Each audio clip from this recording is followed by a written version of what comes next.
Hi, my name is Matt Chapman.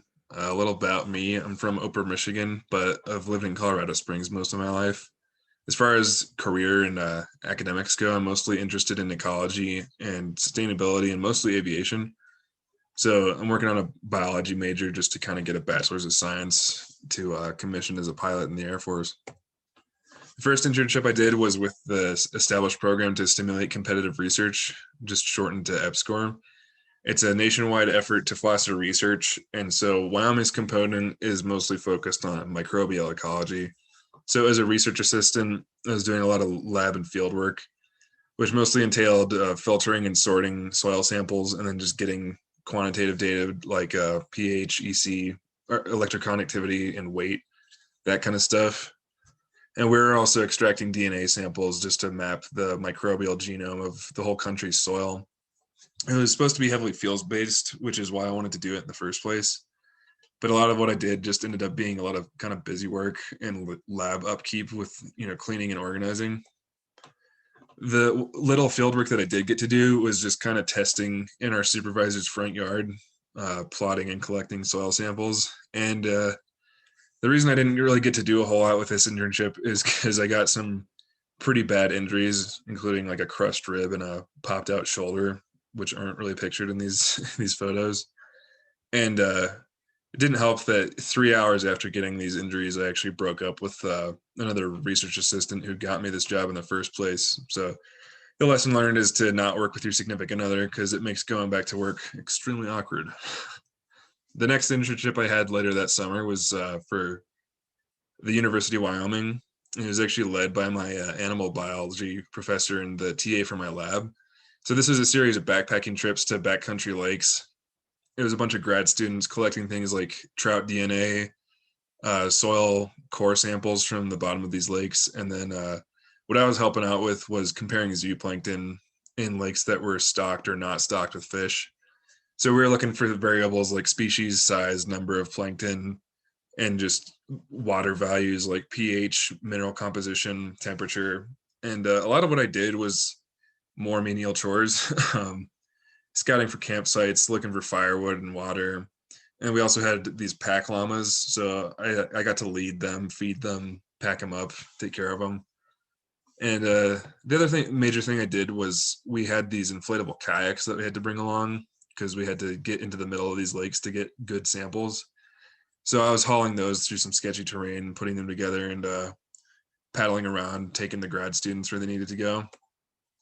This one was also cut short because the grad student that I carpooled with got me sick, and I started to show symptoms about a week into the trip. And it didn't help that my back and joints weren't doing so well either, because apparently I have the health of an 85-year-old man. But overall, it was a good experience. It was with cool people, and we got to explore the mountains and swim in these lakes and just hang out. As short as they were, both of these internships offered pretty good insight into what grad school looks like and just scientific research as a whole, especially for ecological issues.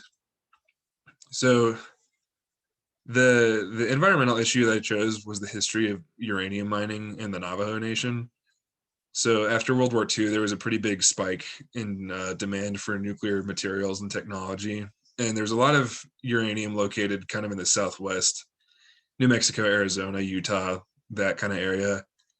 And a lot of these mines were on Navajo land, so they were worked by the Navajo people. And back in the day, this is kind of their first experience with the rest of American society, particularly the economy, because this is the first paying job that they had. And they weren't really literate or fluent in English, most of them. And the most they got was minimum wage. They were usually paid less than that. And so with this language barrier and just like the geographic isolation from the rest of the country, it was pretty easy for the government and these corporations to kind of leave out the details on what radiation is and what it does. And the Navajo didn't have any concept of that. It didn't exist in their language or their culture. So the workers were exposed in the mines, but uranium is especially tricky because it gets pulverized into a fine dust, and it got into their clothes. It got blown around by the wind, contaminated the water, the crops, and the soil. And it's pretty much ubiquitous in these areas to this day. And a lot of these areas still have these giant piles of mining waste, which have radioactive materials in them that people have used to build homes. Little kids have been playing on top of these piles, and the rain kind of washes out a lot of the radioactive particles, and the kids are splashing around and playing in them. And so, what the miners mostly dealt with was lung cancer and just early death. A lot of these guys were dying in their 40s or 50s, and just a myriad of other health problems for everybody living there, particularly for kidney, autoimmune, and reproductive health. A bunch of different kind of cancers and hypertension and a bunch of other issues. Um, a recent study actually found 26% of the women and infants followed in this study, they had higher traces of uranium in their bodies than everybody else in the country. And this is newborns, being born nowadays. And a lot of this is because a little less than half of the whole Navajo nation doesn't have running water. So they're having to rely on groundwater that's a lot of times contaminated because of events like the Church Rock spill. This was the single largest release of radioactive material in US history. There was a reservoir of mining waste for the Church Rock mine, and this water had the pH of battery acid, and it eroded at the sandstone in the natural dam holding it back. So when it broke, it put 94 million gallons of acidic radioactive water and 1,100 tons of radioactive sludge, and it got into the Rio Puerco and all these surrounding tributaries. And it's not just radioactive and acidic, it's full of heavy metals and horrible chemicals, just like lead, uranium, thorium, magnesium, and a lot of stuff that the human body is just not meant to come into contact with. And it contaminated the whole local ecosystem. It obviously infected the rivers, but it soaked into the groundwater supply, it stayed in the soil, and it poisoned the flora and fauna nearby. And the Navajo locals nearby, they weren't even warned about what had happened until several days afterwards. There's actually a couple of them who were wading in the river, and they got acid burns on their legs, and that was never really addressed for them. And a lot of this groundwater is still contaminated to this day.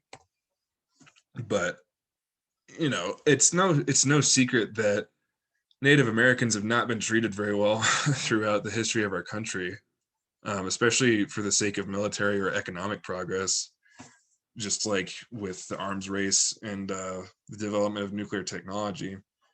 And, this kind of institutionalized racism is pretty apparent with the repeated failures in protecting the Navajo and just the delays in recognizing any kind of injustice or wrongdoing and any kind of fixing that.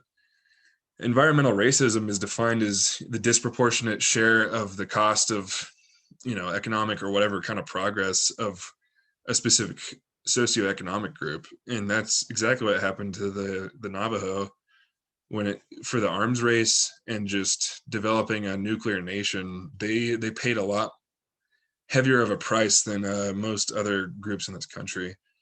And I would argue that if they were a community that was more white or had a higher income, these issues would have been resolved a lot sooner, and they would not have been as bad as they were. But it's a severely disadvantaged group with not a whole lot of voice or political clout, and they were continually ignored over the years. They made repeated attempts to get justice and have these issues resolved, and the big turning point for them was a bunch of widows of deceased miners. They testified before Congress of just what their communities looked like and the health problems they were dealing with, and a formal recognition of injustice wasn't even it didn't even come out until about a decade later with the Radiation Exposure Compensation Act. And for these miners, all this was a lump sum of $100,000 for eligible miners or their families. And I would say this is a pretty small price for a poisoned homeland and a severely impaired quality and length of life. And $100,000 does not last long when you're splitting it between multiple kids or spouses. There were other settlements that were paid out from a lot of these companies, but A third of them just don't exist anymore or are bankrupt. But at the very least, for the Navajo who do experience these severe health problems, they get free health care. And the ones who have been displaced by cleanup or contamination, they've at least been provided free housing, which has been carried out by the EPA. They've cleaned up a lot of sites, rebuilt a lot of houses, and they keep promising to do more. But the real problem is kind of the same as in most areas of life, where it just comes down to money. The EPA does not want to use taxpayers' money to do the cleanup for these areas, and they would rather go after the people responsible for them and make them pay for it. But this results in a snail's pace progress. These companies don't want to pay out, and a third of them don't exist anymore. And it's shaken the Navajos' faith in the government to make things right and take care of them. They're just because of this endless passing back and forth of responsibility. And the Trump administration recently actually pushed to reopen a lot of these mines in the name of national security.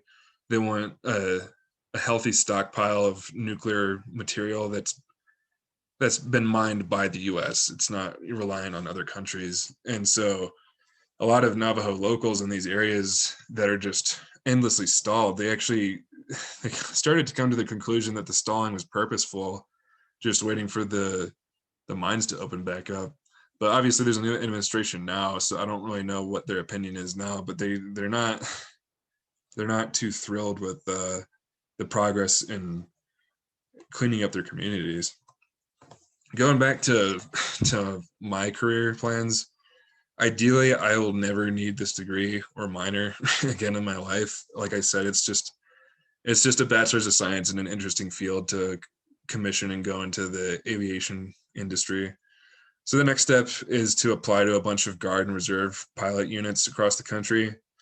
And to do this, I still need to finish my private pilot license pretty soon here, and then take a couple officer and aviation tests to qualify for that. This process can take a couple of years. Most people don't get it on their first year. So after I graduate, I'm actually going to transition to an enlisted aircrew position, which is mostly the same as what I do for the Guard right now. But it'll give me a better exposure to the aviation world and kind of network. And it gives me about 9 months of paid time and some cool training like survival. So if I do get picked up to fly, this is about 6 weeks of officer school, followed by about a year and a half of pilot training, depending what plane I get, and then about 2 years of full-time flying with whatever base I'm at.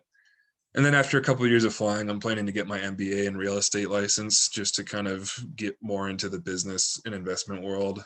And if the flying doesn't work out for the Air Force, I still have the GI Bill and some other tuition assistance to get a master's in either business or ecology research, or just do civilian flight training. And then going back to the Navajo, they're still suffering from the oversight and negligence of the U.S. government and these mining corporations, and the stalling in getting justice for them needs to end. It's very easy for a historically disadvantaged, overlooked group like the Navajo to just keep being ignored when the responsibility for their well-being is just passed back and forth, because the government can always say that they're working on it, even if it's just stuck in limbo. So the EPA just needs to clean it up already, and just use the government funding for it and get reimbursement from these corporations later on, because their timeline is a lot less urgent than the Navajo living in these areas. The big takeaway from the story of the Navajo and their mistreatment, it's very disheartening and frustrating, but the encouraging thing from it is that they have been able to get some degree of restitution and repayment through just relentless, deliberate persistence. And it took a couple decades to get there, but they're still, I would argue, they're better off than they were 20, 30 years ago. And that is about it. Thanks for watching.